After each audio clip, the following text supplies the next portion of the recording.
All right, everybody, thanks again for joining our Footprint Data Drive number 7. As you may have heard about 30 seconds ago, we are bringing in a great guest speaker today. We have Daniel, who's a game data analyst, and he really knows his stuff. I'm really excited to, talk about the overall state of the industry, some sort of things that are really lacking, discuss tokenomics, and really what other else comes onto my mind. So I really wanted to thank you for showing up today, Daniel, and maybe you can give a bit of a better intro about yourself than me.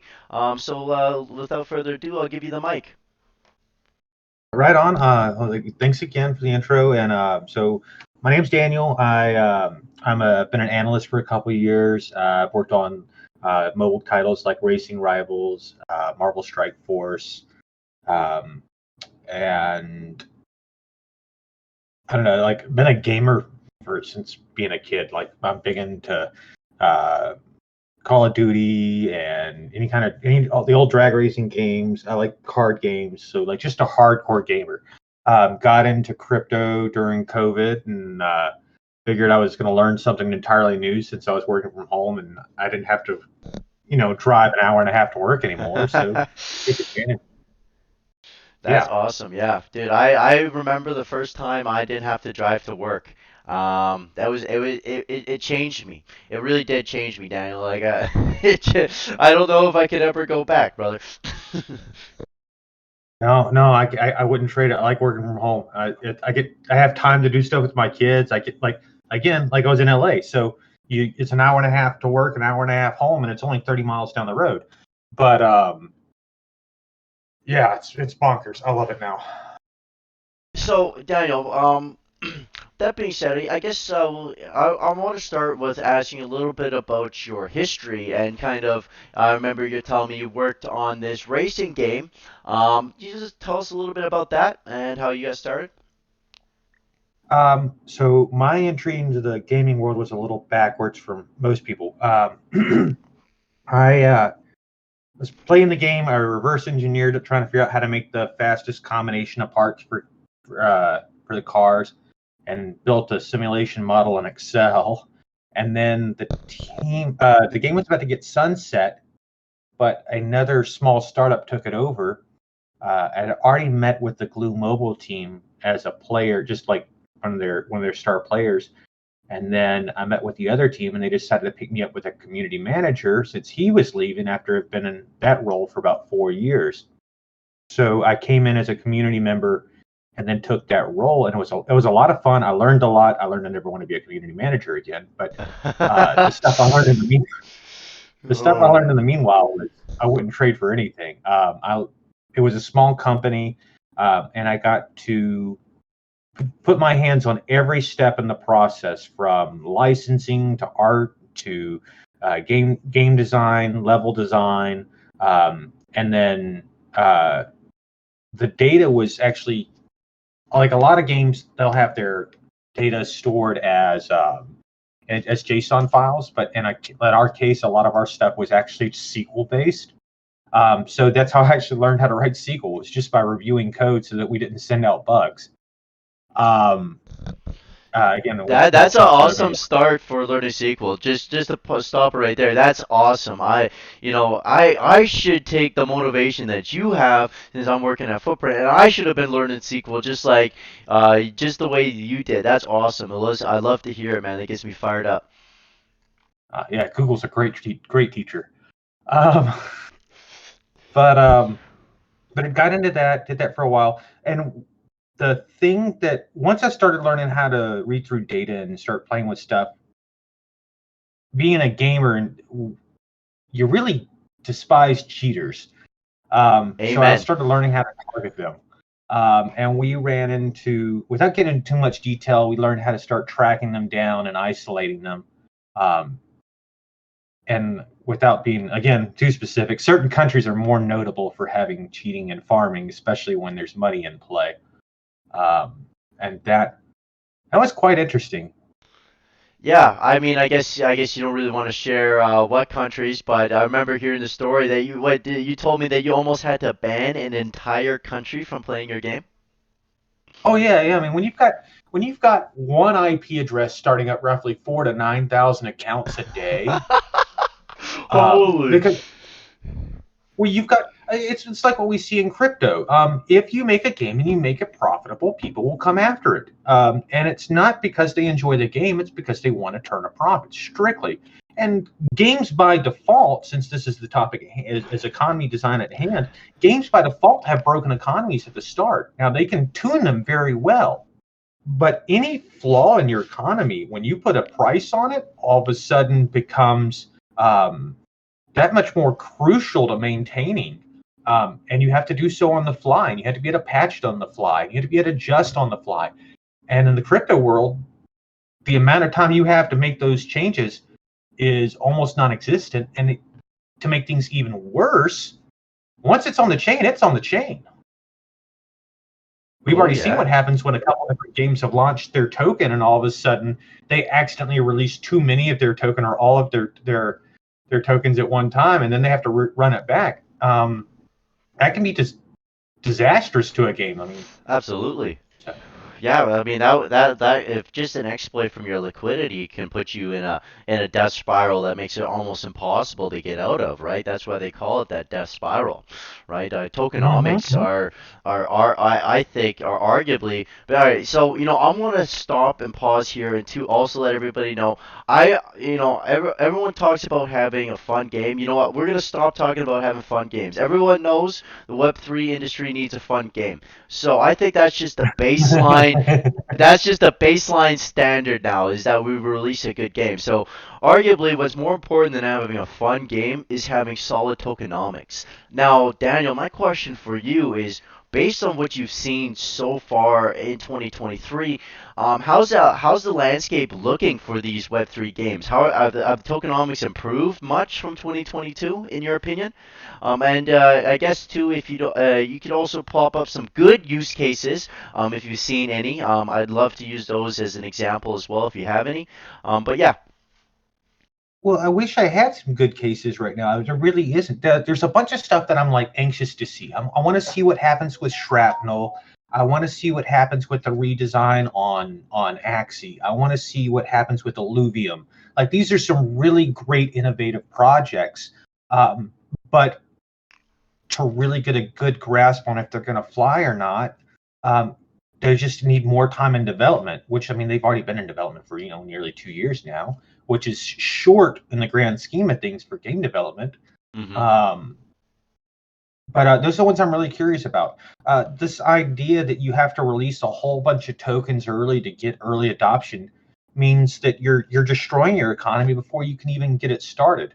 Um, there's this there's a one rule that I really try to practice, and it's the toy on the shelf idea. Okay. Um, when you do these pre-releases and you have NFTs out there available, well, they look cool. The game looks promising. The demo video that has maybe 20% of the actual game mechanics in it, because it was mostly a video, uh, looks awesome. People want to invest in that. And they want to see what these developers and these small studios can really do. But Right. what's my attraction to get you into the game once the game launches? Well, I have to make all that stuff I just gave you as preliminary obsolete. Mm-hmm. So my question then too is, do you think that, the sort of expectation that there is around games and around airdrops for these games to keep retention, do you think that this is kind of a toxic trait that is coming or is a part of Web3, or should we just expect it to be kind of again the baseline standard that, every game is going to be doing these airdrops to help keep retention? Is an airdrop bad? Not really. I mean, think about it. If you have something like oh, and now I'm talking about it, the word won't come to my head. The subscription services, the oh wow, um, the thing with the that you get every couple levels, the player calendar thing. That Oh, the battle pass or like a. thank you. Sorry, the word wouldn't come to me for the life of me. Anyways, when you have a battle pass, you have incremental progress. You have players that the harder they play, the longer they play, the whatever you can get things in tiers, and maybe you could structure an airdrop around that where it's like you qualify for the airdrop or something like that. But the problem is Um, most of what's in gaming, I'll give a prime example. So if you've played Spider Tanks or you've played Dayton Arena, all right, Mm-hmm. we all know these titles by this point. They're pretty good for gameplay wise, but the problem is both of these games are advertising to crypto investors, not gamers. So they're entirely missing that sector of the people that should be playing the game. Right. Um, Absolutely. I think that's a great point to make too, right? It seems like, really with these pitches that are coming with these games, it seems that a lot of them are really targeted for the investor wise, right? It looks fun off the rip, but the substance and that sort of stuff that the gamers really appreciate seems to be lacking. Right. So as soon as you lose, as soon as investors lose interest in a project, they're not coming back, and they're gonna offload everything, and then you've got them a dump, and they're just trying to get out of it before they lose everything. So are airdrops, circling back to the original question, are airdrops bad? No. You just got to get the right player base. Right. Um, and I know in the beginning you were like, we're not going to talk about we just need a good game, but a lot of that comes down to it. I would like to see games where the expectation is this item's value is going to go to zero, which I know that totally backwards the idea of things being valuable, but like let's look at and World of Warcraft, best easiest example. So you start off mining, you can get copper ore. Mm-hmm. Okay, cool. Then later on you can get tin, and you can get silver and gold, and it goes on and on and on and on. What's cool is the people that get to those levels, the higher levels faster, can mine the higher end stuff and they can sell it.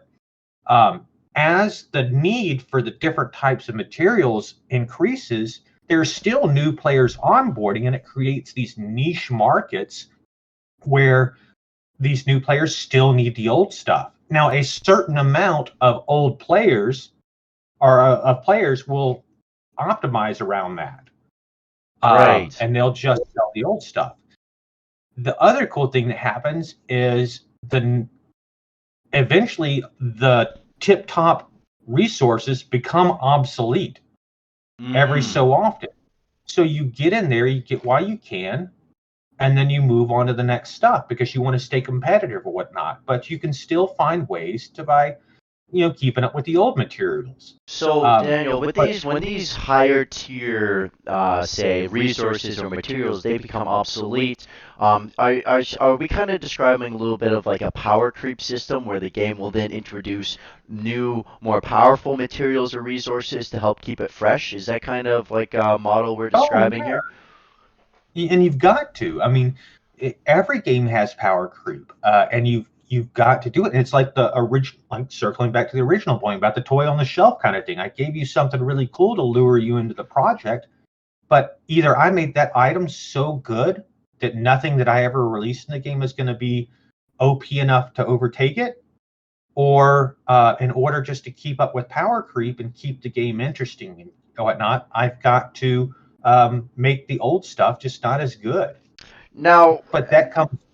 my But question too, kind of Daniel, is that like let's say that the original strong materials that originally had high value, as time goes on, start to decrease in value. How do we keep the original investor happy that originally he dropped some money to get this more higher tier resource, but now as time goes on, he's losing more money onto that. So how can game studios and devs here really help still maintain the value of the original investment for this OG player while still making everything evolve and fresh, but while still keeping the value of the original items. Is it even possible? always, if you look at something like CS:GO, Counter Strike, um, you've got skins that people sell for hundreds of, tens of thousands and $100,000. Um, that's not an NFT. Why is it not an NFT? Could it be an NFT? Heck yeah. Hmm. Um, it's limited availability. You can also have other games use costume effects like transmogs where you can make Hmm. it look like the older thing. And now again, I've got exclusivity. I'm maintaining that exclusivity. Is it going to be worth 100% of what it was? Is it not gonna make an arc like every other token or every other item does? Probably. It's probably gonna go down. It's probably gonna go down a little bit.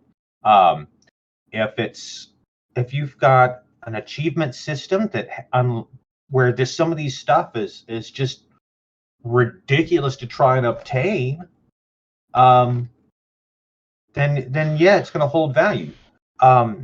One thing that I thought was really cool for as a gate mechanic was Mir 4 released, and they have a lot of their stuff on the chain. What was interesting about what they did is a lot of their stuff requires very mechanical jumps that you can't bot, and botting is the key word there. Right. If it requires manual input to accomplish these things, then you're going to help increase the exclusivity of these items, even though as an achievement, I can still unlock one for a character. It's unlimited technically, but the actual difficulty and the manual input required creates that exclusivity. I think that's a great example, right? I think that's another huge problem with these Web3 games is there is a lot of bots happening, and truthfully, I don't want to name names. One of the most popular ones, they got a lot more. Like when you look at the data, and you have more users, like 4 times the amount of users than you have transactions per day. There's something a little bit suspect going on there, but I don't know if a lot of these games releasing want to get rid of these bots because they look good for active users. What do you think about Oh, that? active users. That's not because we don't use the term active users in Web3. We use active wallets, which is this fictitious made up number that doesn't make sense. And don't get me wrong, I mean, you can count the number of wallets. It's a distinct number. The problem is start tying it back to IP addresses, which is kind of counterintuitive to the Web3 world. The idea is that we can remain anonymous. We are only identified by our wallet addresses. And I mean, having to having to identify yourself sometimes through like for tax purposes and different laws and stuff like that. Like we have to give away a little bit of that freedom. Hmm. Um, Yeah, a but little bit in of the KYC, as much as I yeah, dislike it, holding up my ID right next to my face. I'm not a big fan of that. but there's some necessity into it. I mean, although I think it Absolutely. was Franklin said those who would give up freedom for security will have neither. Um, and I may have butchered that, but it was pretty close to the concept. Um, the in gaming, if you can start associating wallets to a single account, like um, I would call it like spider webbing. So for identifying bots and whatnot, you can look at like one-way transactions. If a game is a trade economy and Hmm. you have multiple accounts just always giving to one account, then you can end up you build this big network where you can see which accounts are directly associated with other accounts. And if you have, as a developer side of things, if you can start labeling all these accounts as this is an appendage of this account, Hmm. um, then you can start identifying how many real players you have. Another big thing in gaming is creating the ideal player. And when you have bots and you can't identify them, you would identify a bot as a great player. I mean, this thing logs in every day, it does these things every day. Hmm. Um, Those are daily check-ins, or whatever yeah. that the thing requires for you to do every day. Yeah, that So if you totally makes sense too, right? A bot on paper could be an ideal player. Hey. right, so now you're going, now how do I turn all my players into bots? This is amazing, but you just don't know it's a bot. Right. So if you can eliminate, filter out all the bots from real players based on transactional behavior, then you can start to get a grasp on what is a human ideal player, and then you can start trying to figure out how to make your other players Hmm. try to behave that way. and Now, figure out what tasks are actually interesting to them, not the bots. Now, Daniel, based on your experience here and what you see, what is kind of the biggest thing right now for retention? Like, what are protocols missing for retention of their users, right? Because, like I said before, but based on the data, 90% of these games, they go inactive within the first 30 days, right? So, what are these games really missing in terms of retention tools of for just keeping their players? And like again, we can always resort back to the we'll have a fun game, but still, even a fun game isn't really enough sometimes. So, what have you noticed that a Well, lot of are slacking on the retention side of things? well, the first answer is the one that you already gave, and you won't like me saying it necessarily, but it's develop a good game. Um, I mean, that's really the core of it. I mean, that's why people play for fun. Um, a lot of people get into games because they're a chance to get out of the world you live in. You don't have to worry about politics. You don't have to worry about whatever bad stuff. What somebody kicked your dog, whatever the heck. You stepped in something. It doesn't matter. For a couple hours, you don't care what happened today because you're in the moment. You're in the now. It's kind of like why I play playing the Call of Duty so much because I can't think anything else. Um, well, when in the games that we have right now, the only thing that matters is the value of the assets. So I'm immediately tied back to exactly what the world is doing right now. I'm worried about inflation. I'm worried about um, war here, war there, how that's going to affect things. Mm-hmm. All of that stuff comes crashing back into it, and you're out of the moment.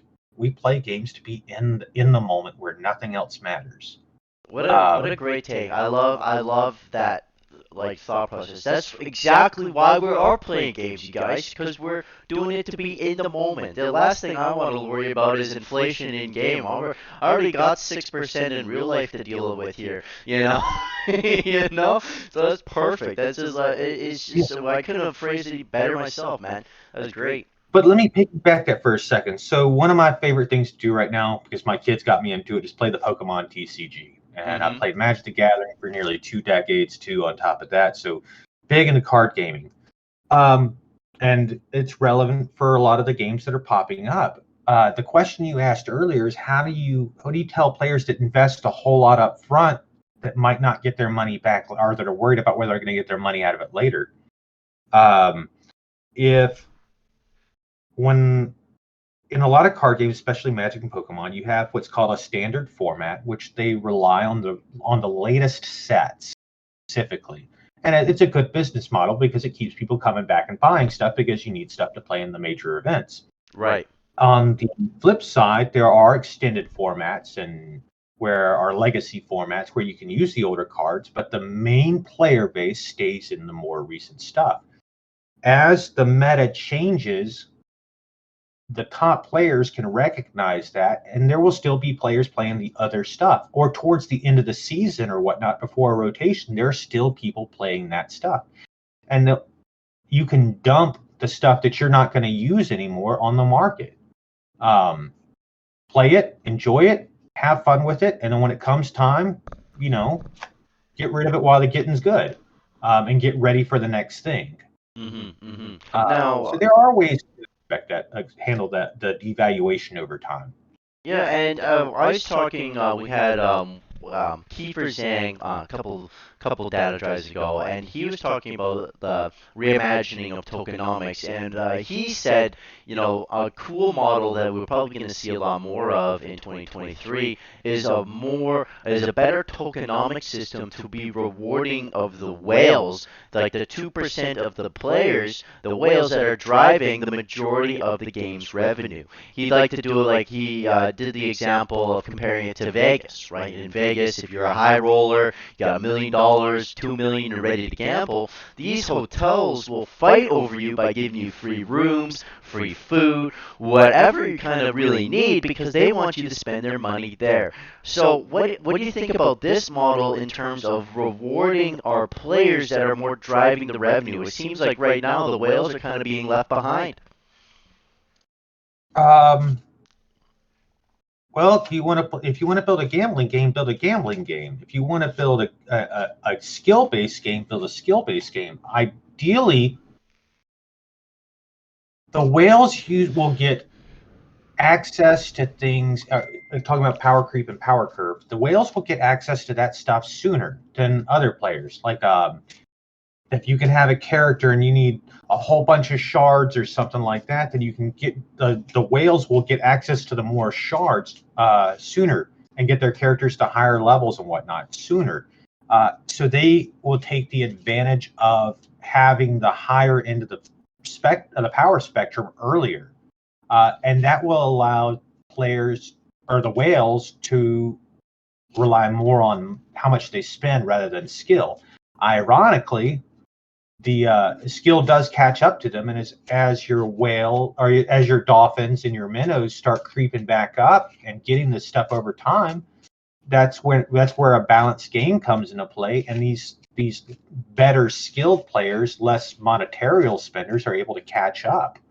Um, so that is the balance between whales, and that's how you reward the whales. Otherwise, it's just straight pay to win, and you're going to lose all your minnows. And another part of it is that um, if you take a look at like 4X games,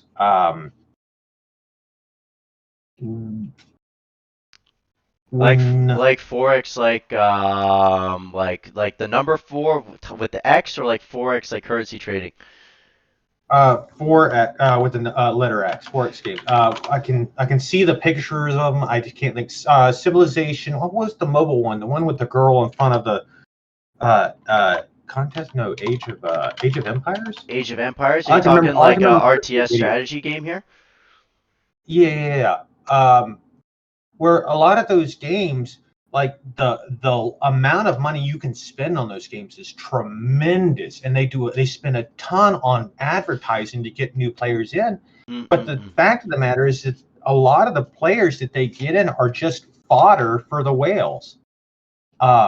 You've got to give players somebody to beat up on, depending on what you're playing, and sometimes you're just spending money as on advertising to get fish in a barrel for them to shoot. Absolutely. Um, And to Daniel, I just want to pause real quick. If you guys are listening here, and you have any questions, please throw them in the chat above here in the community sharing chat. I'd love to get some questions from the audience. If you guys are liking, or you're curious about what we've been talking about, please throw them in to the community chat there. We'll be happy to answer them. Daniel, too. Now, in PvP games and maybe even PvE, um, yeah, do you think NFTs should be strictly cosmetic, just looking from a balancing aspect sort of things or sort of way? Do you believe that there should be power uh, or gameplay enhancing NFTs in say PvP and PvE models? there definitely should be some power to them. Like, or not always, but there can be. It just requires really good balancing. Um, all right, so Gala Games had Townstar. Townstar created a problem where you could have all these different NFTs that allow you to earn things or get extra advantages and skip part of the building recipes. There was too much power in those NFTs, way too much power, and it would have made it so that if you were a free to play player, there was no chance in heck you were ever going to win, like none. You were losing, I don't know, like 3 to 8 hours of progress by having some of these NFTs, and if you had more, then you caught up even more time, and you just in a game where every second matters and your ability to click through stuff and sell stuff immediately, uh, yeah, you can't afford to lose that much time. Um, so can it have power? Sure. If I earn things, if they and they have a power, yeah, that's fine. It just comes down to balancing. And I know that it may seem like a really simple answer, but Well, it's a really complex thing to do correctly. I 100% agree. I mean, I've been playing League of Legends for the last 12 years, and they still haven't figured out how to balance that game, man. Well, Yeah. I wouldn't say they haven't figured out how to balance that game. I would say that people, like if you build it, they will. Like you've heard the saying, if you build it, they will come. I'm gonna go far enough to say, if you build it, they will break it.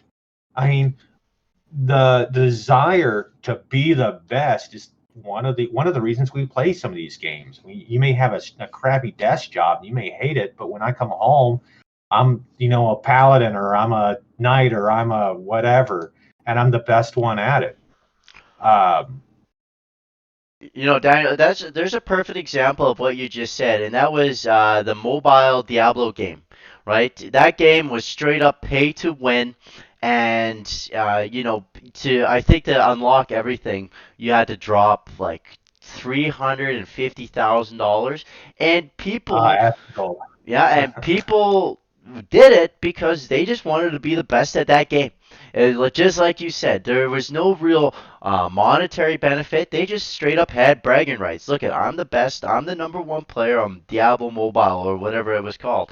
And for me, I can't see the value, but for some people, like that is the value, and that's really cool, man. Having these bragging rights is sick. Now, Daniel, tell me, did you play the mobile Diablo? I did not. I have some buddies that work over at Blizzard, and I've heard their opinions. I've watched a ton of reviews on it. I've played. God, I don't know how many how many days of my life I lost to D1, D2, and D3, and I'm excited for D4. Me I didn't get too. to play in the beta because I was out of town, I feel sad. Well, if it makes you feel any But better, a couple of the boys are playing it. They said it's really good. They're enjoying it, especially the Necromancer boys. yeah, I can't wait to go back and play Necromancer again. That was my but having these spin caps and having so what was interesting about Asmongold's issue is he actually spent so much that he couldn't play it anymore. Like his power was so high that he couldn't get paired for different events, um, which took away his ability to play. Which is really interesting because there's another thing that could happen. I could, especially in PvP, if I put you in a game mode where even the best player can never catch up to you because you spent so much money. You know what I mean? Hmm. Uh, Here, Steph McCarlson says, I want to hit half the question because one of Yeah, the questions he has is like really, really broad. What do you have on players with different styles of play, and what are the most useful mechanics to build a game around for a high user retention? that's a great Um, question. Thank you, Stephanie, for asking that, by the way. So, what thoughts do you have on players with different styles of play? Well, um, Magic the Gathering. There was what? Let me find the book. MTG player profiles. Talk about having player types. Oh, what was the guy's name? I can't remember who wrote this thing. One of the original creators of Magic the Gathering started designing different player profiles. There was Johnny, there was Timmy, there was Spike, and all these people had different play styles. They like playing different cards. Some people like playing cards where they're just straight up powerful. They hit hard. They come into play and they do amazing things, and they just dominate when they come into play. And then you got Timmy. Timmy likes to tinker. He wants to touch all his cards. He wants to have effects on everything. He wants to do something cool. And then you got another thing about Timmy is Timmy might not even care that his stuff is good. Like he just wants to do something neat. But at Mm. the end of it, like he's just stacking the cards, and all of a sudden something amazing happens, and it looks like one of those useless machines that does like a 56 step thing that cost $100,000 that all it does is make you an egg. Um, uh, Spike likes to do like pop off wild. I always think of Spike as like a wizard, just throwing these crazy fireballs and Hmm. just his creativity allows him to do some cool stuff, maybe some really broken stuff. Like if Timmy likes to toggle all the switches, Spike likes to toggle the switches that make you suffer. Like they're trying to put you in something that he's trying to beat you, and you've got no chance of coming out of it. just So having Spike's the guy that just makes you salty after he beats you, eh? Oh yeah. And I learned about these profiles many years ago, but I've stuck with that as I've gone through game development. So when you have these different games that you want to create, then you have to think about your different players and then how do you approach them. So think of what do you do for multiple play styles? You say, okay, here's my concept for the game. How can I make everybody happy? And so you pick your profiles, you pick what types of players are going to play your game. Think about your demographics. What are Mm-hmm. the ages of these people that are going to play your game?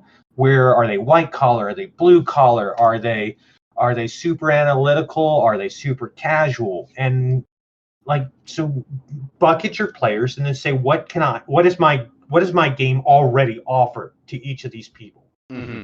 And Mm-hmm. then you say, what can I add to my game to optimize it for these people? So Like are heck, you heck, you are can you? optimize for disabilities. Like you think about what colors in your color palette. Think about, Mm, can I play this with one hand or two? so are you like kind of like um in the simplest terms talking about how to change the meta of the game as time goes on to better facilitate these different play styles and reward them based on how the meta is changing every say month or whenever they decide to make a change. Do you think so is this a good solution is changing up the meta? But if we change up the meta, how do we keep these different types of players retained long enough so that they can experience this new meta? That's the danger side of it. So there, yes to that and no. So part of it is just designing the overall game so that I can attract different types of players and keep them retained. Just overall. The other part is when you have something like a changing meta. Look at like Clash Royale. Mm, It's card based. All these characters do love that different game. things. Different players love, where they want to throw out a giant and throw out a whole bunch of stuff behind the giant that comes in and just wrecks your day, or they like throwing out a whole bunch of cheap stuff and then rotating through their cards and trying to optimize as to be as fast and ferocious as possible. And then you've got another play style where it's like, maybe I'm just going to sit here and ping you from way over here and make you figure out how you're going to solve that problem. Um, if I might change the meta if I see one side being too strong. I might balance out some of these mechanics to make other things, the different play styles, stronger.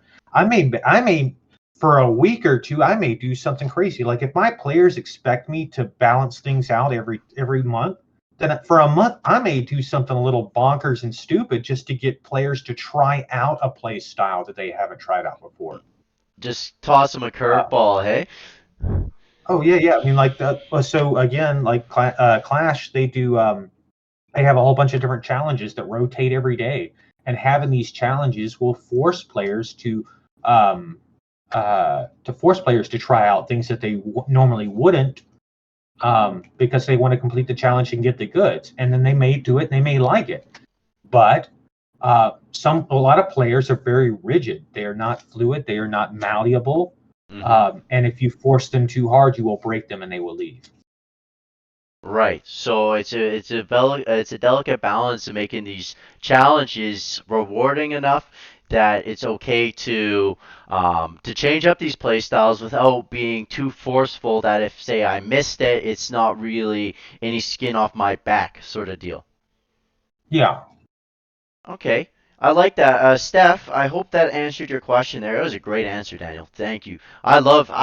Guys, you have no idea how much I love chatting Web3 gaming with Daniel. He is the man. And you know what else I love about it? He keeps it real, right? No beating around the bush, right? I Oh, can I'm being a little gentle. I'm you being know, a little yeah, gentle. I could tell too, but you know what, Daniel? If I tried to guide you into an answer based on my question, you will shut that down right away, which I love. I love that. So I appreciate it. And then, with that being said, Daniel, we ran 10 minutes over our scheduled time. So I want to thank you for sticking around and just providing so much great content for our data drive today. I want to wrap it up, and I want to give it the mic to you to say any closing thoughts, any kind of thoughts that you might have, or you want to end it with. Um, well, first off, thanks for having me. It's been a blast. If you want to have me on again, more than happy to come back on. I would say right now we're still super early on, and I don't know if anybody knows the difference between like the plebeians and the bourgeoisie, or the bourgeoisie, and like plebeians were the commoners, the bourgeoisie are the rich and the powerful. Right now, Web3 was developed by the plebeians to protect their investment, to hold on to what you got. As it got adopted, it got taken over by the bougie people, and they've kind of taken it out of the hands of the commoners, and eventually it will sink back into the hands of the commoners after the rich and the famous are done playing with it, so to speak. Right now we're that's the phase we're in. It's going to start slowly shifting back to the commoners, and I'm excited for that. I want to see what we come up with. As long as we keep developing and trying our hands during the process, when it feels like it's against us, when every project fails in 90 days, when every project fails in 60 days, as long as we keep trying, who the heck knows what's going to happen next? Amen. Perfect way to end it. Thank you, everybody who joined our Footprint Data Drive number 7 today. I appreciate all of our listeners. And with that, we're ending the podcast. Again, I want to thank you, and we'll see you next week for our Footprint Data Drive number 8. We got Lee Jung, the co founder of Harmony, showing up for that one. So I hope to see all of you guys there as well. We got a really great Twitter or data drive next week, and just to go with another great data drive this week, baby. So with that being said, I'm ending the recording, and we'll see you all next week. Thank you very much.